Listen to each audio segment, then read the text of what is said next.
Hello and welcome back to my channel.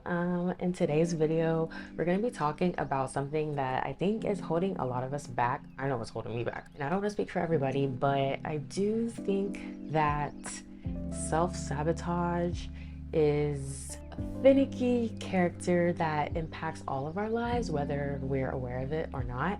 And I know I've been aware of how much I self-sabotage for like months. But the thing about self-sabotage is that it's really stopping you from unleashing your full potential and your inner power and achieving all of the success that you're striving for. And so that's what we're going to be talking about in today's video. We're going to be talking about how to stop self-sabotage in its footsteps and how to embrace all the opportunities that are coming your way without having that inner negative monologue stopping you from achieving your goals. If you like these kind of videos, don't forget to subscribe and like, because I want to start doing more of this kind of content, stuff that like helps me and also hopefully helps you. So stick around.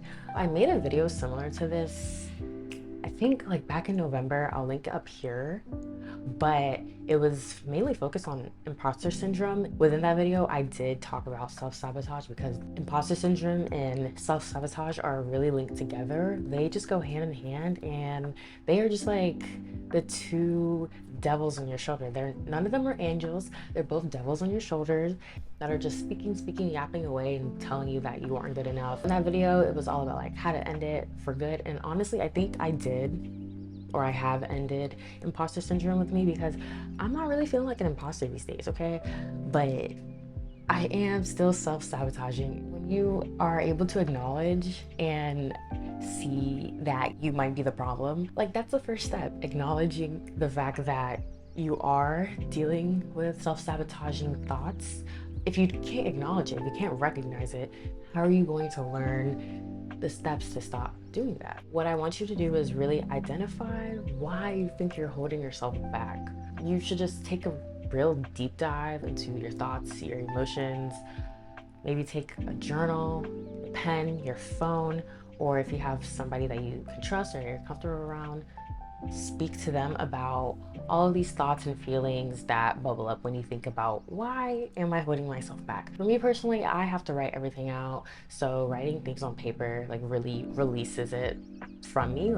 I release control of that, and it just takes so much load off my shoulders. Writing down and really pinpointing what are the causes or what are like the triggers for these self-sabotaging thoughts is so critical. Maybe it's just like crippling fear, crippling anxiety, insecurities, or like also maybe a little bit of scarcity mindset. So that's like the feeling that there's not enough space for you to do XYZ or to pursue your dreams because everybody and their mama is doing the same thing as you. But no, like there's so much space and resources for everyone to pursue their dreams. Maybe it's that negative inner monologue or that's always telling you like you're not good enough, you can't do this, your goals are too ambitious, like why are you doing this, you're going to fail. It could be a mix of all of that. For me personally, it is. That's the reason why I mentioned all of those examples, because I literally deal with all of that in my head, and it leads to self-sabotage. For example, there have been so many times in my freelancing work where I've missed out on opportunities, or I've literally like stopped myself in my footsteps from achieving certain opportunities because of self-sabotage. I've told myself like, oh no, I am not good enough to actually do this work, so I can't do it. Like why would I take on this opportunity that somebody asked me to do, because I'm gonna fail? Like those kind of thoughts like always pop up for me, especially like I said in my freelancing work or in doing social media. I always have a little bit of scarcity mindset. I'm thinking there's so many other girls who are doing this kind of content XYZ, but at the end of the day, you have to reframe your inner monologue and shift it from negative to positive. And so how do we shift away from that negative scarcity mindset? You have to adopt an abundance mindset, so the total opposite. And honestly, let me not get into like my little politics mode. I work in politics. I do believe that scarcity mindset is just an extension of capitalism, because we've just been taught, or we've seen that like there are not enough resources for all of us in the world to like have access to clean water and like housing, blah blah blah, when like there literally is. It's just the kind of society that we live in has made us feel like there's not enough resources for everyone to go around. And so that kind of societal thinking, I think, has impacted us on a deeper inner level where we feel like there's not enough space for us to achieve our goals or to do XYZ or to start that business. Instead of feeling that way, instead of continuing to adopt that mindset, you have to think more abundantly. Believe that there are more resources, believe that there is a ton of space. Abundance mindset is basically when you believe that there are enough resources to share with you and everyone else. And this concept comes from Stephen. I always mispronounce people's names, I'm so sorry. So it comes from Stephen Covey's book, The 7 Habits of Effective People or Highly Effective People. I'll link it down below in case you're interested in reading it. And so if you're someone who wants to start like a makeup business, for example, instead of thinking, oh, I can never start a makeup business, there's already so much on the market is so saturated, reframe it to there's enough space and market for another business out there, because there is. And so for that example, the reason why we think in more of a scarcity mindset is because we are just so inundated with so many businesses on our social media. We see so many businesses on the TikTok shop. We see so many businesses, so many brands in Sephora and Ulta. At the end of the day, all these businesses were in the same boat where they wanted to start a business and they saw that there was so many other businesses out there, but they believed that their dreams were worth pursuing and that there was a market out there for them because there is enough space for their business to succeed. And of course, like a lot of businesses do fail, but I think the message in that is you need to try and you do need to step forward and you do need to have the power in like self-belief. I think that's the big thing. The power and self-belief will allow you to push forward to achieve that goal, to try and start that business. And so why would an abundance mindset stop me from self-sabotaging? It's because you won't keep stopping yourself from believing that you can't do the things that you want to do.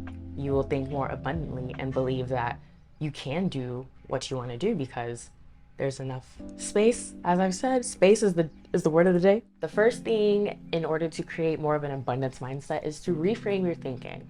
Next, I want y'all to start saying some affirmations. Look, not gonna lie, for a long time, I thought affirmations were a little cheesy, but I recently got into them in a way, in terms of like with vision boarding and making my Notion boards.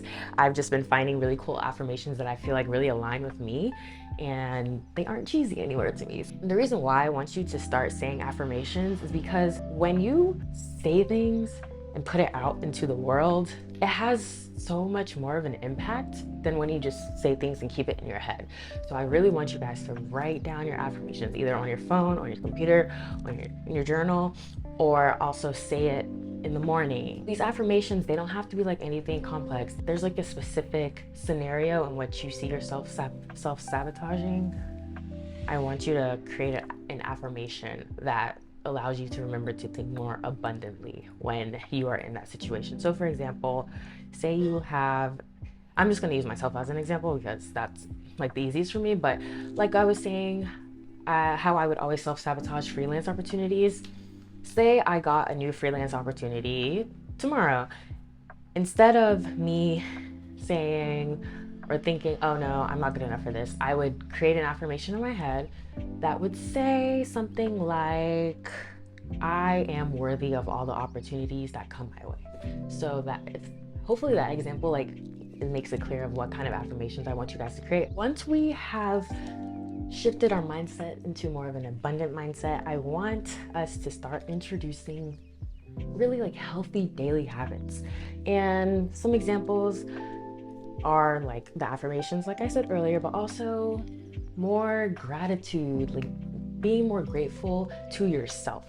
I think it's very easy for us to be grateful for others, but when it comes to ourselves, it's so easy for us to have like self-deprecating thoughts, to say things that we wouldn't say to our friends about ourselves, like calling ourselves ugly or annoying. Or I do say a lot of things about myself that I would never say about my friends or my family. And I'm like, why do I feel like I'm fine with being so negative towards myself? Like, that's not the kind of girl we're trying to be. That's not the kind of people we're trying to be. I want us to be more grateful and be more gracious with ourselves. Be patient with ourselves, because shifting out of a mindset that you have been in for a while takes time. And that's why the gratitude, maybe creeping like a gratitude journal or like a gratitude section in your notes or something, can help you remember to be patient and gracious with yourself. We also should think about the kind of content that we're consuming. I know for me,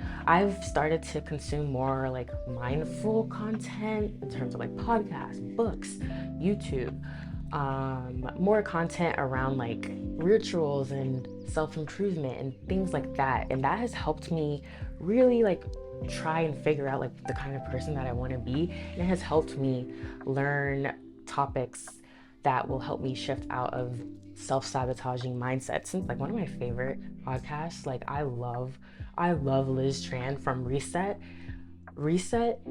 is such a great podcast for anybody who is just really interested in self-development and just learning about new rituals to take. And I just love the way she formats her content. Like there have been times where I've replayed her podcast like for months, because it's just like hit me so hard, and I've taken notes and like written things down. Like content like that makes you want to take notes and like actually consume it and try and adapt it to your life. Try to incorporate that into your life. Like of course, yes, entertaining content, keep that, because you gotta have some fun in your life. And so yeah, of course, like continue to consume entertaining content that like makes you laugh, whatever.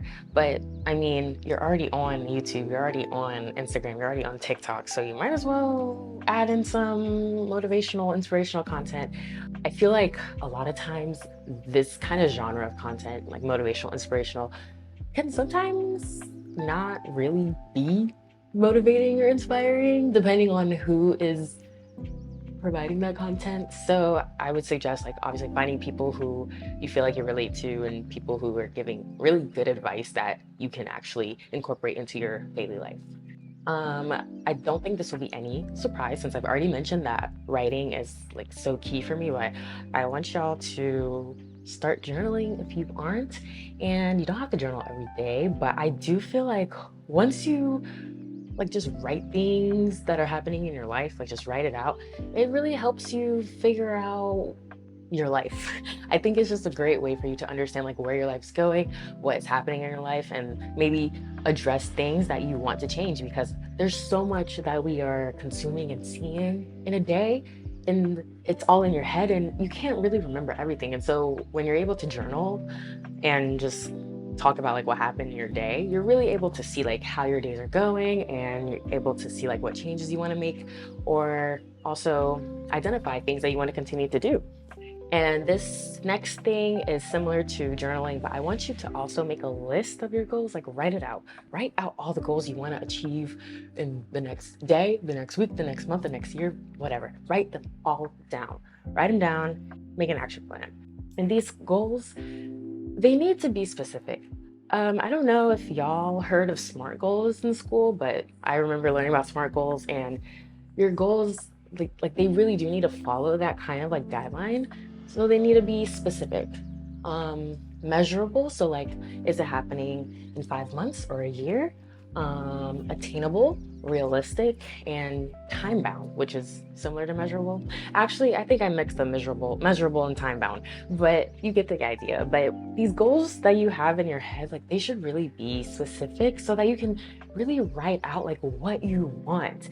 And I think also writing down your goals can also help you see if the goal that you wrote out is actually a goal that you want to achieve, if it's something that is really for you. It also like help you make more space for your brain, because what we need in this life is more space in our brains. So write down your goals, make sure they're specific, and write down some habits and rituals that you need to implement to actually attain these goals. And finally, go outside. Look, when we are just stuck on our phones, stuck in our houses, we can just feel so overwhelmed with everything. But once you just step outside and go for a walk, you just breathe in the fresh air. And look, I live in the city, and so the air don't be smelling fresh all the time. But like once I'm outside and I'm just like walking and I'm able to free my mind from everything, it's just, you're just able to like release a deep breath and realize that everything is going to work out in my favor because the world is just so vast. There's so many opportunities. There's so much that we can do. I think going outside helps you level set and helps you remember that, hey, things are going to work out. No matter how crazy this world may seem, no matter how much information is in your head, no matter how many negative thoughts are in your head, things will work out in your favor. You just need to make sure that you are thinking more abundantly and know what you want and put in the habits and the rituals that will help you achieve what you want. Earlier, I mentioned how fear is often a trigger for some of these self sabotaging thoughts. This might sound confusing, but I want you to step into that fear. To achieve your goals, you have to be pushed out of your comfort zone. Self growth, self development, we're able to achieve that when we step into uncertainty, when we step into like difficult situations, when we're challenged. I can say this from experience, like in my job. I've been challenged a lot. And in the moment, I was like, I don't want to do this. This is crazy. But at the end of the day, like looking back on all those challenges that I've dealt with, it has helped me grow so much in my professional life, in my career, in my professional knowledge. Like I feel like I've grown so much in my job because I've just been pushed and challenged a lot. So I will say, don't step away from the fear, step into it a little bit and see how you feel. And if you're able to like really meet that obstacle and overcome it. So thanks so much for listening to my video. Let me know what you think. If you have any thoughts below. If you found this video helpful, don't forget to like, subscribe, and comment. I'll be making more of these kinds of videos because, like I said, it helps me and it helps you. Hopefully. Fingers crossed. Okay. I'll see you later. Bye.